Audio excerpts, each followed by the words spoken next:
Bonjour, pourquoi on se fâche? Parce qu'on n'arrive pas à infiltrer notre intention pure dans la réalité. Cette lumière, notre lumière, n'arrive pas à infiltrer dans la réalité. À la place de mobiliser notre cerveau, notre cœur, et avoir la patience et honorer le processus de l'infiltration de cette lumière dans la réalité, on casse tout, on s'énerve, et voilà. C'est pour ça qu'on est fâché. En hébreu, kaas. La Gemara dans Brachot dit que le membre dans notre corps qui signifie ça, c'est le foie. Parce que le foie, il s'occupe à nettoyer le sang et nettoyage en général.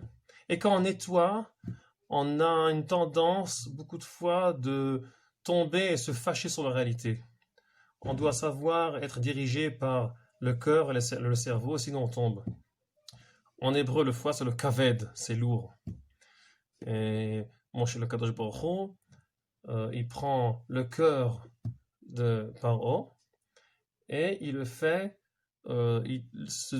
dominer par le foie et pas le contraire. En hébreu, ça se dit machbid et lev paro.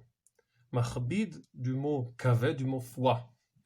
Il prend le cœur de Paro, il le transforme en foie, en kaved. Kaved, c'est aussi lourd, parce que lourd, c'est très lourd de s'occuper du nettoyage.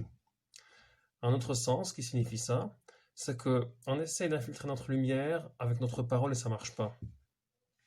La parole n'arrive pas à agir dans la réalité. La parole en hébreu, ça se parle par 22 lettres, kafbet, 22 lettres, et encore de lettres qui sont aussi des lettres, c'est aussi des consonnes, c'est aussi des voyelles.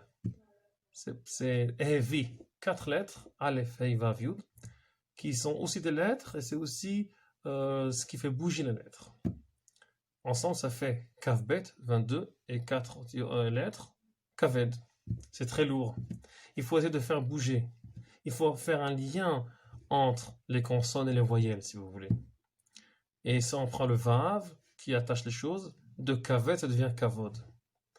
Quand on arrive à faire vivre les lettres, vivre notre parole, on honorise, on donne l'honneur au processus, alors on donne le cerveau et le cœur dominer notre foi, dominer notre volonté d'infiltrer la lumière dans la réalité, de la nettoyer dans le kaved. Et là, ça devient meler. Moar, lev, kaved. Alors j'espère qu'on arrivera à dominer notre nettoyage, à respecter les processus et faire le contraire de Paro qui ne voulait plus écouter. On doit développer notre parole intérieure, faire le lien entre les kafbet otiyot, 22 otiyot et les 4 otiyot, entre les consonnes et les voyelles ensemble. Et là, on sera capable de sortir d'Égypte avec la vraie parole. On pourra dire à nos enfants, on pourra parler, on pourra faire la seder avec le côté intérieur des choses. Il faut la patience, il faut respecter, comme ça on évite de se fâcher.